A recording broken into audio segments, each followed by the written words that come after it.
Hi, Canal 180. My name is Hiro Murai. I'm an LA-based filmmaker, and I'll be answering your questions today.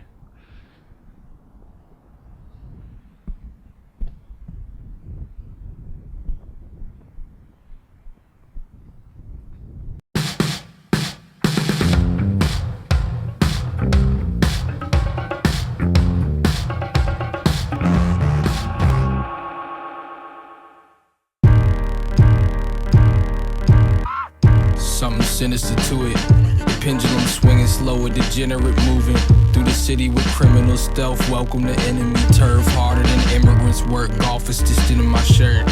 Before I started directing, I was a cinematographer and a VFX artist and illustrator as well. You know, there's a lot of practical benefits for knowing those things, especially in music videos, since resources are very tight. But also, you know, it kind of expands your vocabulary when you're directing. So you know all the nuances of what individual decisions would create.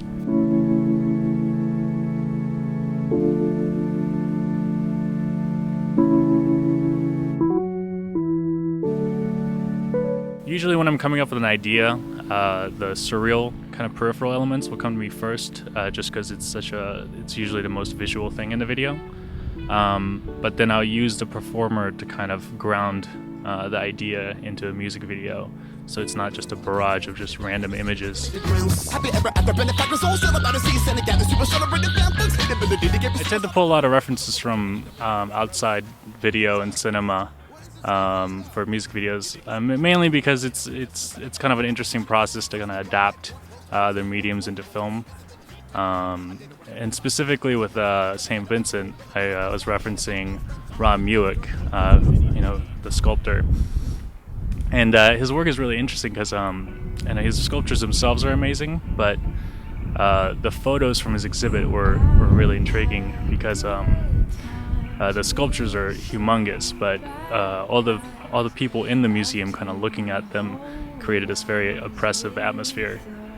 So there's like a strange dynamic going on between these huge domineering sculptures who simultaneously look very vulnerable, and the museum goers who are kind of swarming around the sculptures.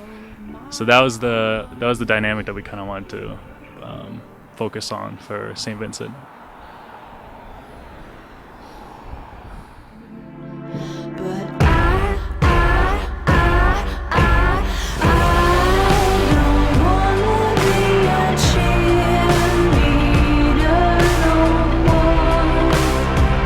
So for St. Vincent, we used a lot of practical effects and camera effects to sell the scaling.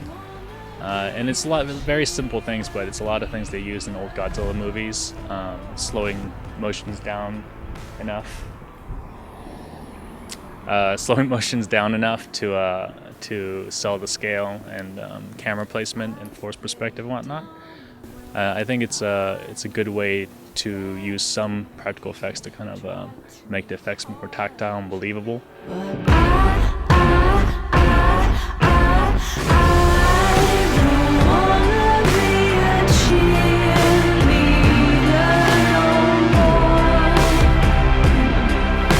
So the mind control video was a throwback to these 80s and early 70s or late 70s social paranoia movies, and which I'm a big fan of, like They Live and Videodrome. But the point of that video was to sort of make a video where we see bits and pieces of all these sequences out of context, like scenes from those movies, and then see how they feel when you cut them all together out of context and feel the momentum of those scenes, but not know what the context is.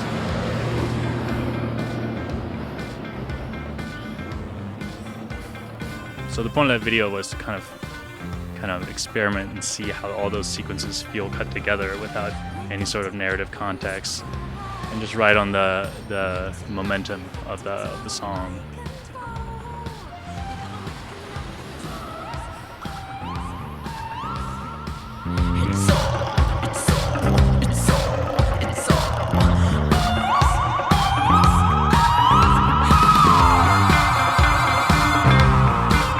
So for Chum, we drew a lot of inspiration from Orson Welles' Touch of Evil in terms of lighting. But you know, we wanted to kind of use it in the context of this really mundane supermarket parking lot, and see how mysterious and kind of dramatic we can make it feel. But it's also always nice to have a point of reference that we can kind of have a shorthand for, especially for that video, just because you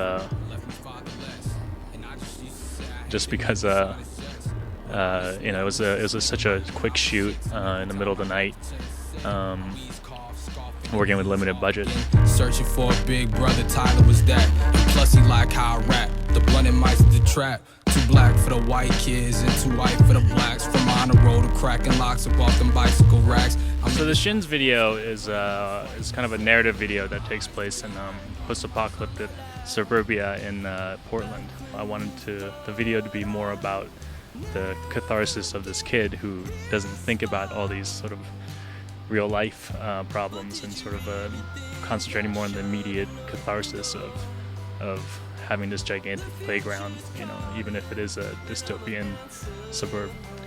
And so, you know, these videos kind of like what my childhood fantasies would be like, except with a kind of a darker tinge.